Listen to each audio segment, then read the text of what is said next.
علماء کے لیے زیور نہیں ہے، عام لوگوں کی بات ہے، علماء کے لیے نہیں ہے۔ علماء کے لیے تو چائے کی دکان پہ نہیں جانا چاہیے جہاں عوام کا مجمع ہوتا ہے۔ علماء کے لیے تو سر بازار عام طور سے لوگوں کے لیے دستیاب ہی نہیں ہونے چاہیے۔ علماء اگر آسانی سے دستیاب ہوں گے، احمد بن حنبل کے قول کی ہدایت میں کہہ رہا ہوں، تو پھر علم کی قدر نہ رہے گی۔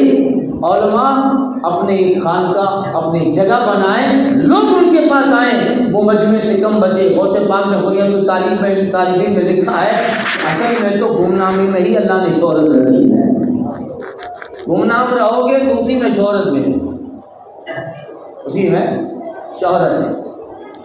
اب علم آتا ہے تو بندے میں عاجزی آتی ہے، علم آئے وہ بندے میں تکبر آ جائے تو وہ نور علم نہیں پایا۔ علم آیا مگر بندے میں اب کسی کو خاطر میں نہیں لاتا ہے، بس میں ہی سب سے بڑا، میں ہی سب سے بڑا، مجھ سے زیادہ کوئی جاننے والا نہیں، تو سمجھ لو کہ علم ہے وہ معلومات کی شکل میں آیا ہے، نور علم کی شکل میں نہیں آیا۔ علم جب نور علم کی شکل میں آ جاتا ہے تو بندے کو عاجز بنا دیتا ہے، بندے کو منتسب مزاج بنا دیتا ہے، اور علم جب نور علم کی شکل میں آتا ہے تو بندے کے قلب کو مولا کی یاد کا جزیرہ بنا دیتا ہے۔ اگر علم نور علم کی شکل میں، وہ کئی بزرگوں کے پاس ہوتا ہے، سرکاری غریب نواز عمر قرن میں حضرت شیخ فقی ابو اللیث سمرقندی رحمۃ اللہ تعالیٰ علیہ کے یہاں آپ دعوت میں تشریف لے۔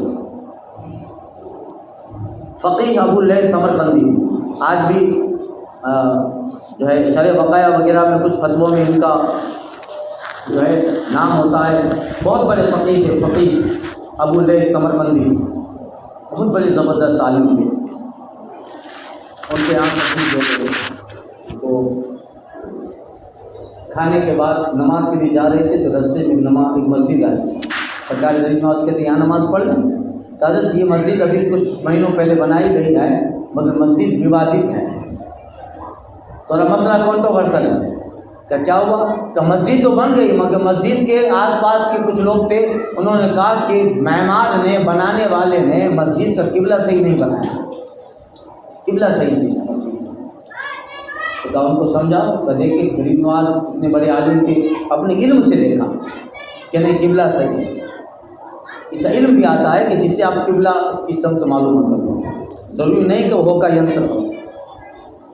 اگر علم آئے، اعلیٰ حضرت نے ایک رسالہ لکھا ہے کشف العلہ فی سمت القبلہ، اعلیٰ حضرت نے ایک رسالہ لکھا ہے کشف العلہ فی سمت القبلہ، اس میں قبلہ کے تعلق سے آپ نے جو علم بیان کیا ہے، اگر بندہ اس کی معلومات حاصل کر لے تو بغیر کسی اعلیٰ کے وہ جہاں رہے گا آرام سے پتہ چلے گا کہ قبلہ کہاں ہے، سمت قبلہ کہاں ہے، کعبہ کس طرف ہے، عین جہت کعبہ کہاں ہے۔ یہ قواعد ہیں، اللہ اکبر۔ اور اس رسالوں کو پڑھنے کے بعد ایسا لگتا ہے کہ دنیا کا کیمپس تو ابھی آیا ہے، دنیا کا یہ ڈائریکشنل جو موبائل ڈیوائس میں ہے وہ اب آیا ہے، کس طرف قبلہ ہے اب بتاتا ہے۔ اس زمانے میں یہ ساری چیزیں نہیں تھی مگر اعلیٰ حضرت نے ایسے خاکے بنائے ہیں کہ سبحان اللہ، اس خاکے کے اوپر اعلیٰ حضرت نے جو لکھا ہے کہ کہاں کسی بھی زمین پہ چلے جاؤ قبلہ کہاں ہے، اور قبلے کے ساتھ ساتھ کعبہ کہاں پڑتا ہے، اے جہت کعبہ، جہت خانہ کعبہ اعلیٰ حضرت بتا دیتے تھے۔ یہ ہے علم بھی اور یہ ہے نور علم بھی، یہ ہے نور علم بھی۔ تو وہاں ٹھیک ہے، سرکاری غریب نواز نے بھی دیکھا تو قبلہ تو صحیح ہے، مسجد بالکل کعبے کی طرف ہے۔ اگر کوئی مسجد کعبے سے تھوڑی ہٹ بھی جائے، اگر بن گئی اور تھوڑا ادھر ادھر ہے تو پھر 40 ڈگری کی رعایت ہے کہ نہیں، آدمی تھوڑا پھر مسجد کو واپس گرایا نہ جائے، تھوڑا سا قبلہ ہٹ گیا جبکہ قبلہ صحیح تھا، سرکار غریب نواز کہتے ہیں قبلہ تو صحیح ہے، بلاؤ اس کو، تو اس کو بلایا، اس کو کتابوں سے سمجھایا کہ دیکھیے قبلہ صحیح ہے، یہ فلاں ستارہ، یہ فلاں سمت، یہ فلاں سمت، جو بھی تھا علم کو سرکاری غریب نواز نے سمجھایا۔ اب جو صاحب تھے وہ تھوڑے سبتی قسم کے تھے، تھوڑے وہ تھے سمجھنے کے تھے، کہا آپ جو بتا رہے ہو یہ سب تو پہلے لوگ بتاتے ہیں مگر میں نہیں مانتا کہ قبلہ صحیح ہے۔ اب نہ ماننے کی کوئی وجہ نہیں تھی، دلیل نہیں۔ بہت بحث ہوئی، جس میں کافی لوگ بھی آ گئے. سرکار غریب نواز کو جلا لایا، سبحان اللہ، جلا لا کر اس کا گلا پکڑا اور مسجد میں لے گئے اور محراب کے سامنے سرکار غریب نواز نے کھڑا رکھا اور کہا دیکھ اب کیا نظر آ رہا ہے، قبلہ صحیح کہ نہیں. اللہ تعالیٰ نے سرکار غریب نواز کے دست کرام سے اس بندے کے آگے جتنے حجابات تھے وہ سارے حجابات اللہ تعالیٰ نے ہٹا دیے. اس نے دیکھا تو مسجد کی بالکل محراب کے سامنے خانہ کعبہ نظر آ رہا ہے، خانہ کعبہ نظر آ رہا ہے. حضرت کہتے ہیں بڑا قبلہ صحیح ہے، کہا حضرت قبلہ صحیح ہے. اب باہر نکلا، باہر نکل کر اب جو لوگ ہیں وہ کہتے ہیں ان کے سامنے وہ کہہ رہا ہے قبلہ صحیح ہے، قبلہ صحیح ہے، قبلہ صحیح ہے. کہ اتنے دنوں تک بوال بنا کے رکھا تھا، پتا نہیں دنیا نے آ کے کیا کر دیا، آخر اب کیا ہو گیا کہ اچانک قبلہ صحیح ہو گیا. کمیاں تم لوگ مجھے کتابوں سے دکھا رہے تھے قبلہ صحیح ہے، اس آنے والے معین الدین نے حجابات اٹھا کر یہاں کھڑے رہ کر بتا دیا کہ قبلہ صحیح ہے. اللہ اکبر. یہ ہوتا ہے اللہ تعالیٰ جو بندے کو علم دیتا ہے اور نور علم دیتا ہے تو بندے کے کرام ہوتا ہے. اسی لیے اس علم کے بعد ایک اور علم بھی ہوتا ہے. مدرسے سے پڑھ لو، مدرسے سے پڑھنے کے بعد بھی ایک علم ہوتا ہے، اور وہ علم جو بندے کو آ جاتا ہے تو یہ مدرسے کا پڑھا ہوا مضبوط ہوتا ہے. مدرسے کا پڑھا ہوا مضبوط ہوتا ہے. اقبال نے کہا تھا نا علم کی حد سے پرے بندہ مومن ہے. اس علم سے پرے، اس علم سے آگے بھی مومن کے لیے علم ہوتا ہے. علم کی حد سے پرے بندہ مومن کے لیے نعمت دیدار بھی ہے، نظر شوق بھی ہے. وہ علم جب آ جائے تو وہ علم مدرسے سے نہیں آتا. مدرسے سے جانے کے بعد وہ علم حاصل کرنے کے لیے کسی صاحب ولایت کا دامن پکڑنا پڑتا ہے، کسی خدا رسیدہ بزرگ کے دامن سے وابستہ ہونا پڑتا ہے، کسی خدا شناس اور مقرب بارگاہ جو بندہ ہوتا ہے اس بندے سے وابستہ ہونا پڑتا ہے. 9 سال عالم دین بنے یا 13 سال سرکار غریب نواز سمرقند میں رہے، بخاری پڑھے، مسلم پڑھے، ابو داؤد پڑھے، بڑی بڑی حدیثوں کی کتابیں پڑھے، منطق پڑھے، فلسفہ پڑھے، نحو پڑھے، صرف پڑھے، اتنے علم سرکار غریب نواز نے پڑھے. اس زمانے میں آپ کے پلے کا کوئی عالم نہیں ہے، استاد آپ کے ناز کرتے ہیں، مگر اللہ اکبر اب تو آپ کو بیٹھ جانا چاہیے تھا، مگر نہیں، عالم بن گیا معین الدین. مگر سرکار غریب نواز کے بلگزار حدیث الاربعہ میں پڑھیں گے آپ نے نقل فرمایا ہے، آپ کہتے ہیں کہ فارغ ہونے کے بعد دل سے آواز آ رہی تھی کہ معین الدین پیاس ابھی باقی ہے، پیاس ابھی باقی ہے. پڑھ تو لیا، اتنا زبردست پڑھے ہیں مگر اندر سے تشنگی باقی. اب اتنے عالم بن کے اب ہم لوگ تو کیا ہے کہ ہم لوگ فارغ ہو جاتے ہیں تو سمجھتے بہت کچھ آ جائے، اور پھر میرے جیسا آدمی وہ تو یہی سمجھے گا فارغ ہونے کے بعد مجھے مکتب نہیں پڑھانا. میرے ماں باپ نے 10 سال 12 سال تک لاکھوں روپیہ خرچ کیا، عالم بنایا، ہم نے عالم محنت سے عالم بنے، اب میں فارغ ہونے کے بعد مکتب پڑھاؤں گا، اب میں فارغ ہونے کے بعد چھوٹا موٹا مدرسہ نہیں پڑھاؤں گا. نہیں، میں مفتی بنا، میں عالم بنا ہوں، ڈائریکٹ فارغ ہوں گا، ڈائریکٹ جامع مسجد اور دارالقضا، ڈائریکٹ کوئی بڑی جامعہ، بڑا جامعہ یونیورسٹی جائے. ایسا نہیں ہوتا. علم چاہے وہاں سکھاؤ یا یہاں سکھاؤ.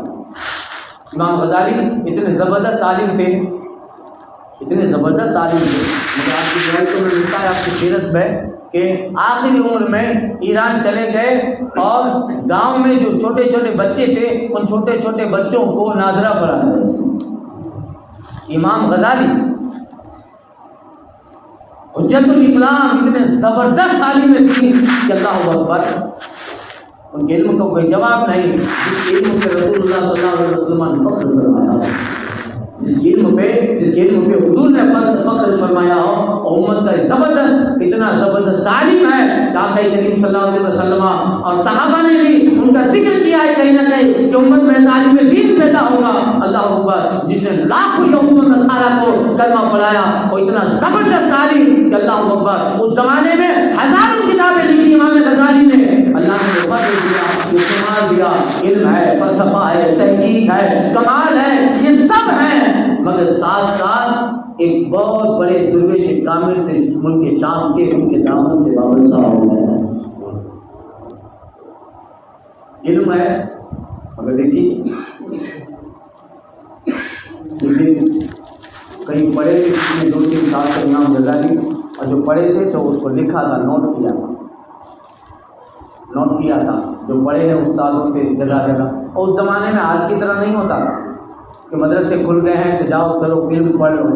اس زمانے میں ہمارے بزرگ سفر کرتے تھے اور سفر میں کوئی محدث ہوتا تھا کہ چلو مصر میں ایک محدث ہے, بصرہ میں ایک محدث ہے, کوفہ میں ایک محدث صاحب رہتا ہے جنہیں 1000 حدیثیں یاد ہے. ایک محدث حجاز میں ہے, وہاں ان محدث کو جو ہے 50,000 حدیثیں یاد ہے.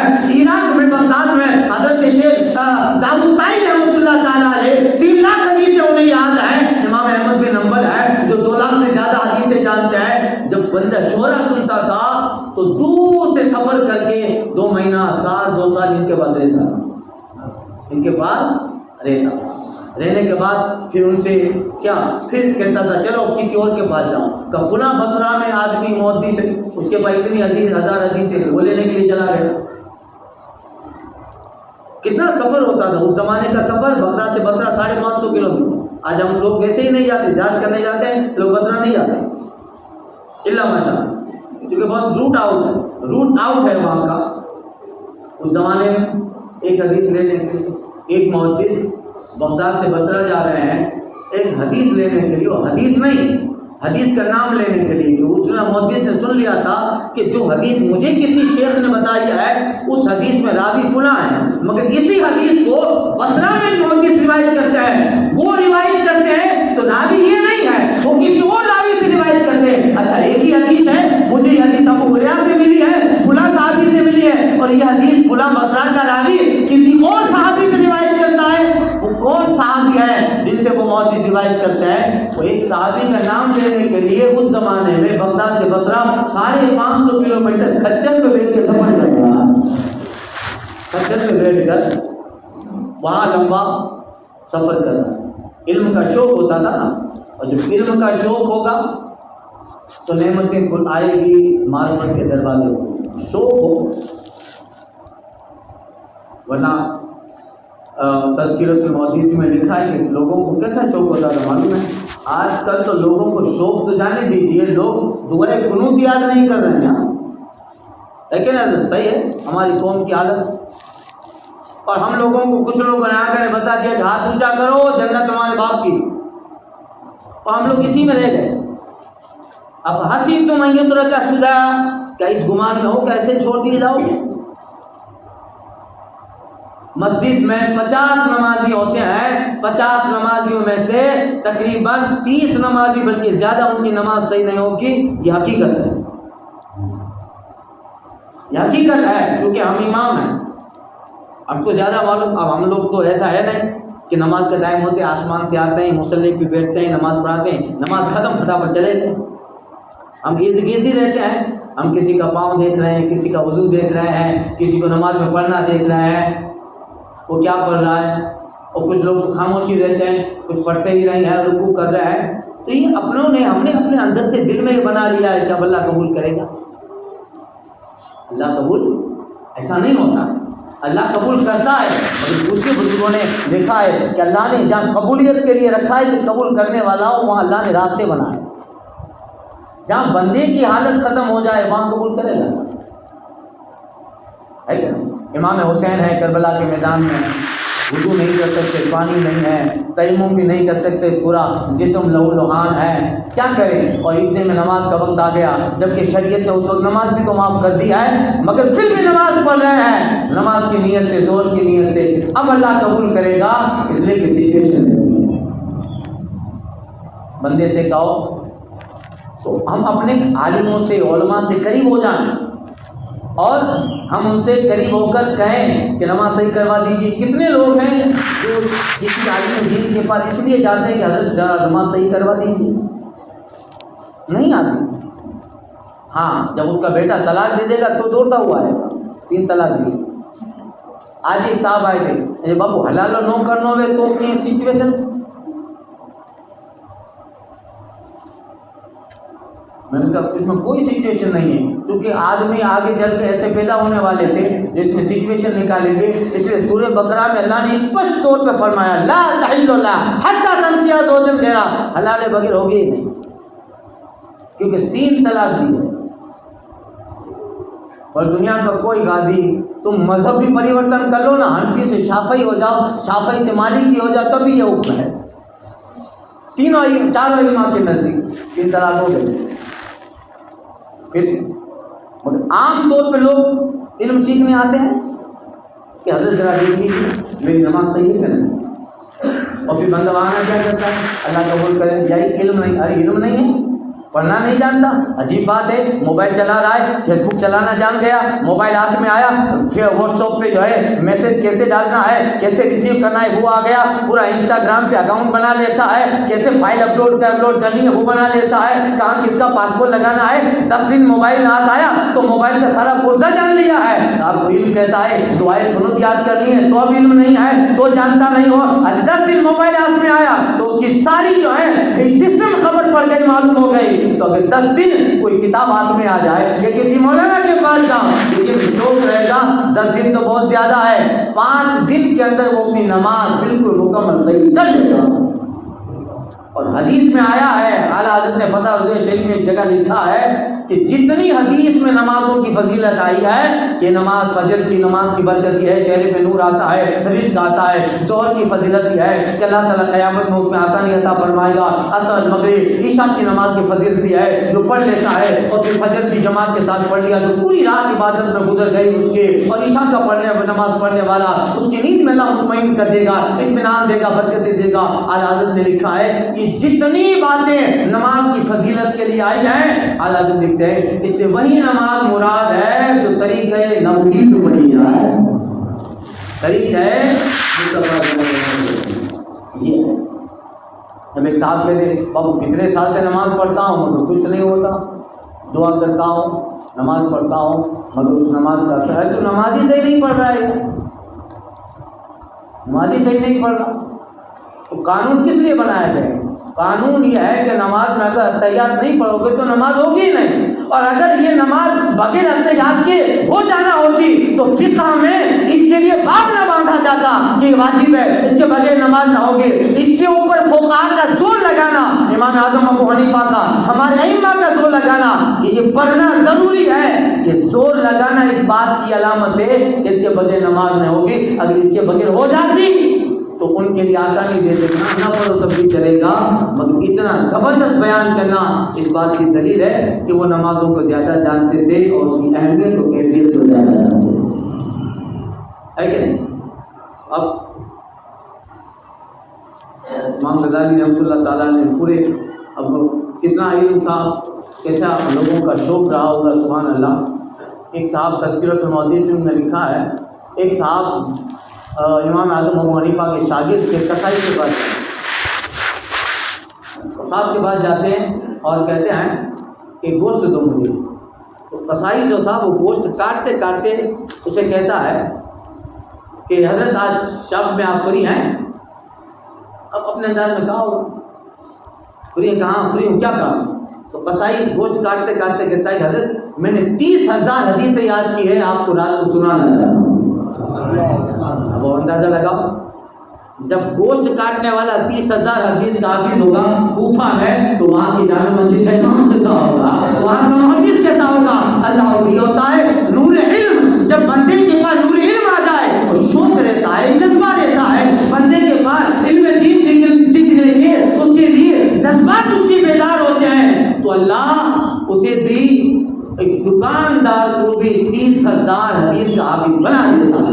آج ہم لوگوں کو 30,000 کے 1,000 حدیث یاد نہیں، 1000 کیا 500 یاد نہیں ہے یار، ابھی سوچ سوچ کے بتانا پڑے گا۔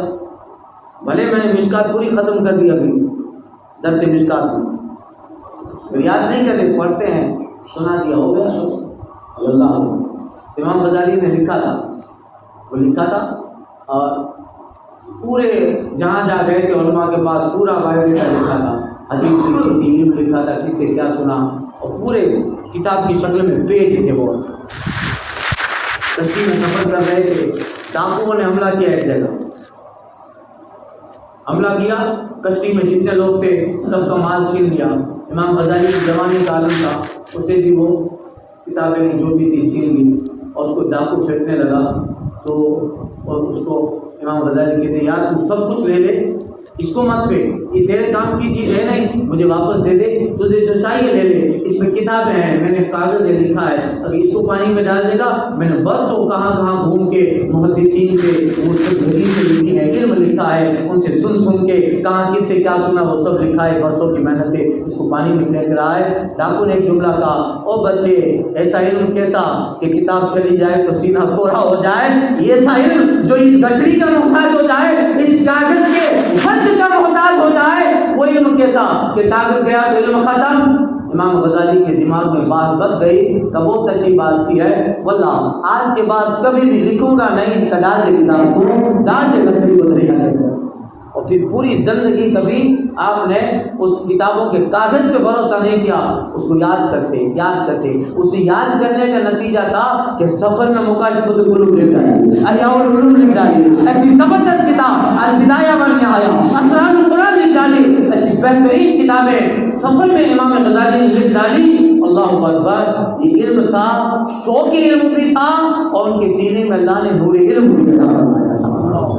علم کی حد سے پرے بندہ مومن، اس علم سے بھی پرے ہیں، اتنے زبردست عالم دین بن گئے سرکاری غریب نواز رحمۃ اللہ تعالیٰ علیہ، مگر پھر بھی اندر دل خالی ہے، اندر سے آواز آ رہی ہے، معین الدین عالم تو بن گیا، معین الدین تمہارا جو ہے فاضل تو بن گئے، مگر اے معین الدین جب تک دل عالم نہیں بنے گا اس وقت کرامات کے دروازے نہیں کھلیں گے۔ معین الدین جب تک روح نہیں عالم بنے گی، زبان عالم بن گئی، بدن عالم بن گیا، مگر اے معین الدین اندر دل سے آواز آتی ہے، روح ابھی تک عالم نہیں بنی ہے، فکر ابھی تک عالم نہیں بنی، قلب ابھی تک عالم نہیں بنا، دل عالم نہیں بنا، اندر سے آواز آتی ہے پیاس باقی ہے، پیاس باقی ہے، کہاں جاؤ؟ اب اس روح کو عالم بنانے کے لیے، دل کو عالم بنانے کے لیے کسی صاحب دل کے پاس جانا پڑے گا، کسی صاحب قلب کے پاس جانا پڑے گا، کسی خدا شناس کے پاس جانا پڑے گا، کسی خدا رسیدہ کے پاس جانا پڑے گا۔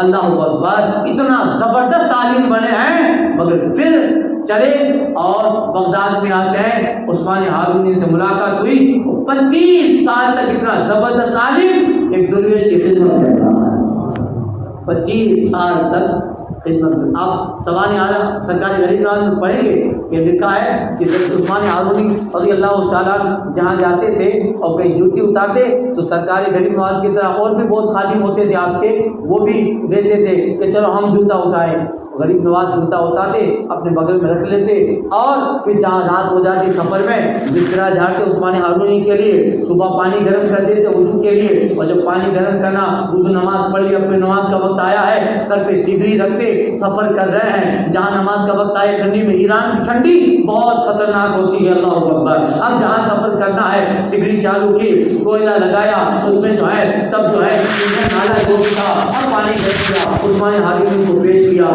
اللہ اکبر، پہلے بعد میں خود سوئیں گے، پہلے عثمان ہارونی کے بسترا لگایا، حضرت سو جائیں، کبھی پیر دبا رہے ہیں، کبھی حضرت کے سامنے کھڑے ہیں کہ حضرت کو نصیحت کیجیے۔ 25 سال ایسے گزار ڈالے، مقام ایسے ہی ملتا ہے کیا؟ منصب ایسے ہی ملتا ہے کیا؟ درجات ایسے ہی ملتے ہیں؟ وہ الگ بات ہے کسی کے تعلق کی وجہ سے تھوڑی دیر ہلہ ہو جائے تو کوئی عہدہ مل گیا، مگر اصل عہدہ وہ ہے جو ہمیشہ برقرار رہتا ہے، ہمیشہ اس کے فیض جاری رہتا ہے، ہمیشہ اس کے سارے بہترین اور مثبت اثرات جاری ہوتے ہیں، وہ درجہ ہوتا ہے جو محنت سے ملتا ہے، خدمت سے ملتا ہے، مشقت سے ملتا ہے۔ اللہ اکبر، 25 سال تک خدمت کیا ہے، آج پوری دنیا غریب نواز کے رہی ہے، آج پورا ہندوستان ان کے مزار کے گنبد کو دیکھ کر خوش ہو جاتا ہے، اور کبھی کبھی ہندوستان میں اگر مسلمانوں کے خلاف کوئی غلط ہوا چلتی بھی ہے تو اندر سے دل آواز دیتا ہے، گھبرا مت، معین الدین زندہ ہے، معین الدین روحانیت والا ہے، معین الدین اپنی خبر میں زندہ ہے، معین الدین کا ساتھ ہے، ہزاروں لاکھوں اور کروڑوں مسلمانوں کو معین الدین کا نام وہ طوفان کے اندر چراغ کی حیثیت کا زلزلہ دے دیتا ہے، ہزاروں لوگوں کروڑوں لوگوں کو غریب نواز کا نام پریشانی اور مصیبت میں جینے کا حوصلہ دے دیتا ہے، طرز زندگی دے دیتا ہے، باطل سے نہ گھبرانے کا ایک جذبہ دے دیتا ہے۔ اللہ اکبر، یہ پوری دنیا آج معین الدین کرتے نہیں تھک رہی ہے، نتیجہ یہ نہیں ہے بڑے باپ کا بیٹا ہے، نتیجہ یہ نہیں ہے کہ بڑے خاندان کا بیٹا تھا، وہ تو تھا اپنی جگہ پہ، کمال یہ ہے کہ انہوں نے وہ محنت کی ہے کہ ساری دنیا آج اس محنتوں کا نتیجہ ان کے گنبد کی شکل میں نظارہ دیکھ رہی ہے۔ انہیں کیا ضرورت تھی 25 سال 13 سال میں عالم بنے اور 25 سال فقیر کی خدمت کرے 13 سال میں عالم بنے اور 25 سال فقیر کی خدمت کرو. مگر وہ فقیر اوریجنل والا آج والا فقیر نہیں, اوریجنل فقیر. اب ایک صاحب مجھ سے کہہ رہے تھے, آج میں نے جمعہ میں بیان کیا تھا, ایک صاحب مجھ سے کہہ رہے تھے کہ آپ شریعت والے ہو, ہم طریقت والے ہیں, اپنی نہیں بنے. ارے میں بولا تمہاری داڑھی نہیں ہے, فاسق آدمی ہے اور طریقت کا سہارا لے رہا ہے. داڑھی نہیں تھی اس کی, وہ کسی درگاہ میں بیٹھا ہوا تھا اور کسی بابا کے چکر میں تھا, تو وہاں بیٹھے بیٹھے ایسی باتیں ہوتی ہیں, ایسی باتیں ہوتی ہے, قدم لگاؤ, یہ کرو وہ کرو. کہ وہ مولانا لوگ ہیں, وہ شریعت ان کی ہے, اپنے کو شریعت سے کوئی واسطہ نہیں, اپنے طریقت والے ہیں. امام غزالی نے بہت پہلے لکھ دیا تھا مکاشف القلوب میں, یہ فریب ہے شیطان کا, یہ دھوکہ ہے شیطان کا جو شریعت سے غافل کر کے تمہیں ایک چیز میں لگا دیتا ہے. وہ صاحب مجھے کہہ رہے تھے ہماری اور تمہاری نہیں بنے گی, آپ عالم ہو, آپ قاضی ہو, اور ہم جو ہے طریقت والے. بولا دھوکہ دے رہا ہے, دوسروں کو نہیں اپنے آپ کو بھی دھوکہ دے رہے ہو. تمہاری داڑھی نہیں, فاسق ہے, اور تو نے کبھی علم نہیں پڑھا اور تو طریقت کا دعویٰ کرتا ہے. طریقت کیا چیز ہے؟ غوث اعظم نے فرمایا ہے 4 درجے ہیں. دوسرے درجے کا نام طریقت ہے, اور طریقت اسی وقت آتی ہے جب بندہ شریعت حاصل کر لیتا ہے. اچھا, کوئی پی آئی سے ڈائریکٹ ڈی جی بن جاتا ہے؟ نہیں بنتا نا. کوئی چوکی میں کانسٹیبل, اب کانسٹیبل سے اٹھا کر ڈائریکٹ اس کو ایس پی بنایا جاتا ہے؟ کامن سینس ہے نا یار. ارے وہ کانسٹیبل سے ڈائریکٹ ایس پی کیسے بنے گا؟ وہ پی آئی ہے, پی آئی سے ڈائریکٹ ڈی ایم کیسے بنے گا, ڈی جی کیسے بنے گا؟ وہ درجات حاصل کرے گا, وہ ایک دن رہے گا, اس میں محنت کرے گا. اچھا کانسٹیبل میں محنت کیا, اچھا ہو گیا, بڑی محنت ہے, آگے بڑھے گا. پی آئی ایل پی آئی کا اسسٹنٹ بنے گا. پھر اس میں محنت کیا, اچھا ہے, حکومت نے پسند کیا, پی آئی بنا. پھر کیا اچھا مدد کیا, اس میں جو ہے اچھا جو ہے اس کو بہت انعام ملا, آگے پھر آگے والی پوسٹ آئے گی, پھر جو ہے ڈیوائس بھی بنے گا, پھر ایس پی بنے گا, پھر ڈی جی بنے گا, ڈی ایم بنے گا. ایسے ہوتا ہے. ڈائریکٹ ادھر سے اٹھا دو تو نہیں رکھا جاتا, ورنہ تو گڑبڑی کرے گا, گڑبڑی کرے گا. علم ہوتا ہے وہ ترتیب سے چلاتا ہے بندے کو. تو اسی بات میں لکھا ہے کہ طریقت اس دوسری منزل کا نام ہے جہاں پہنچنے کے لیے شریعت ضروری ہے.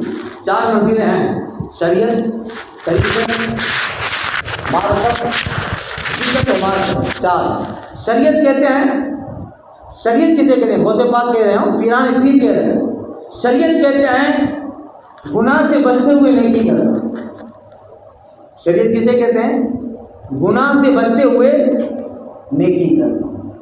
اب نیکی کر رہا ہے اب گناہ سے نہیں بچ رہا تو شریعت پہ مکمل عمل نہیں ہوا. نیکی کر رہا ہے, گناہ سے نہیں. اچھا گناہ سے بچ رہا ہے مگر عمل نہیں کر رہا, نماز پڑھ نہیں رہا ہے, روزہ رکھ نہیں رہا ہے, کبھی شریعت نہیں ہے. شریعت کہتے ہیں گناہ سے بچ کر عمل کرنا, واجبات و فرائض ادا کرنا. اور بندہ جب اس میں پریکٹس کر لیتا ہے, 1 سال 2 سال 10 سال 20 سال گزر گئے, 20 سال ہو گئے بندے کو, بندے نے گناہ نہیں کیا اور ہمیشہ فرض ادا کرتا رہا, ہمیشہ فرض پہ رہا, اللہ کے دین کو ادا کرتا رہا, جو مکلف اللہ نے جس چیز کا کیا ہے ان کو ادا کرتا رہا. 20 سال تک گناہ سے بچتے بچتے شریعت پہ عمل کیا, اب عادت ہو گئی. عادت اتنی ہو گئی کہ اب شریعت پہ عمل کرنا اس کی طبیعت بن گئی, عادت بن گئی. اب وہ عادت بن جاتی ہے تو اللہ تعالیٰ اس بندے کو یہاں سے اٹھا کر دوسری منزل پر رکھ دیتا ہے جس کا نام طریقت ہے. طریقت. اب طریقت میں کیا ہوتا ہے؟ اب طریقت میں بندہ آیا تو پہلے والی منزل چھوٹے گی نہیں, اس کو بھی عمل کرنا ہے کیونکہ یہاں سے اٹھ کر وہاں آیا تو شریعت پہ عمل تو کرے گا ہی. مگر طریقت میں کیا ہوتا ہے؟ طریقت میں بھی یہ ہوتا ہے کہ بندہ یہ کوشش کرے کہ گناہ کا خیال تک نہ آئے. یہ طریقت ہے. سنیے گا, اکثر لوگ کہتے ہیں طریقت, حقیقت, معرفت. آپ کو بہت شارٹ میں سمجھا رہا ہوں, 2-4 منٹ میں بھی ختم کر رہا ہوں. طریقت کسے کہتے ہیں؟ طریقت کہتے ہیں بندہ کوشش کرے, بندہ کوشش کرے کہ گناہ کا خیال تک نہ آئے. گناہ تو نہیں کرنا, اس لیے کہ وہاں پہلی والی منزل میں گناہ کیا ہی نہیں, اس نے وہاں گناہ کا خیال آ رہا تھا مگر گناہ کیا نہیں, اور پھر اللہ نے ادھر پہنچا دیا. اب یہاں گناہ کرنا تو نہیں ہے مگر یہاں کوشش کرنا ہے. کوشش کرے, he will try, وہ کوشش کرے گا کہ گناہ کا خیال تک نہ آئے.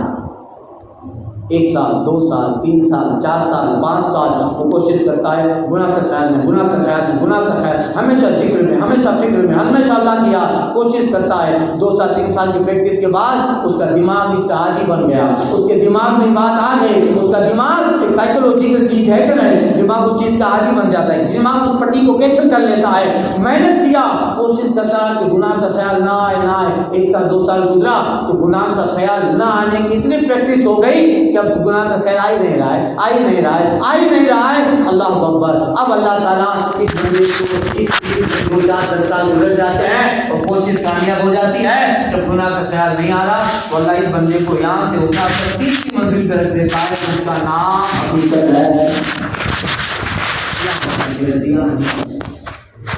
اچھا اب یہ 2 منزلیں تو رہیں گی شریعت طریقے. حقیقت میں کیا ہوتا ہے؟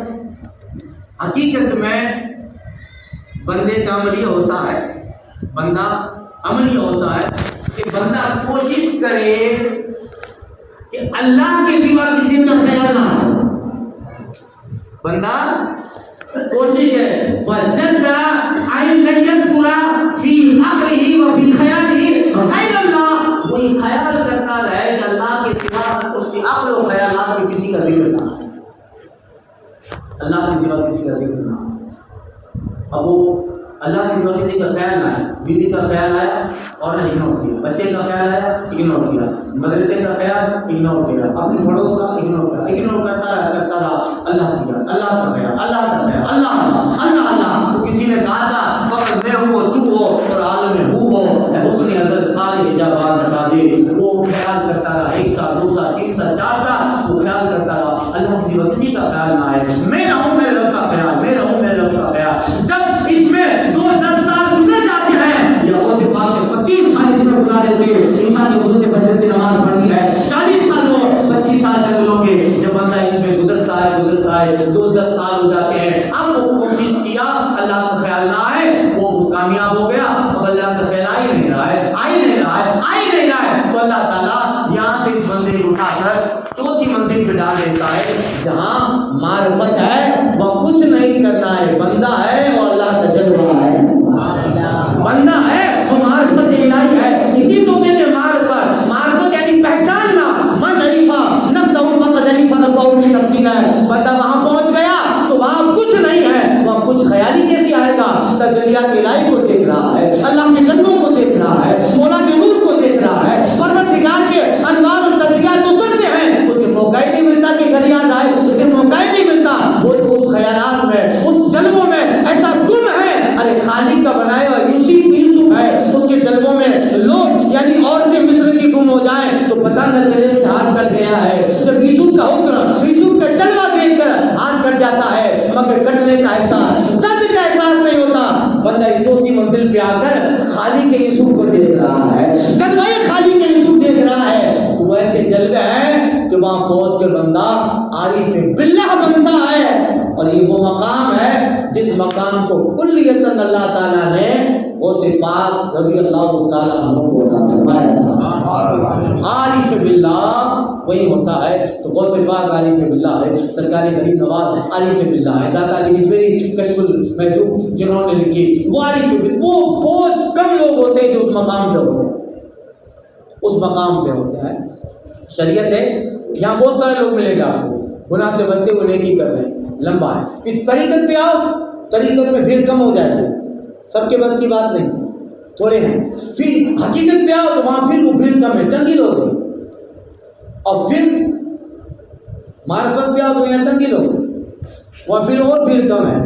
اس مقام پہ جو بندہ فائز ہو جاتا ہے اللہ تعالیٰ اس کے تجلیات انوار اس کے اس بندے پہ نازل ہوتے ہیں.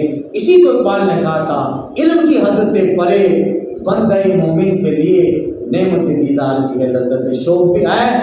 25 سال عثمان ہارونی کی خدمت کیا رنگ لاتی ہے کہ اللہ اکبر ایران سے آنے والے محمد الدین کو اسی درویش کامل کی صحبت میں زمانے کا خواجہ غریب نواز بنایا.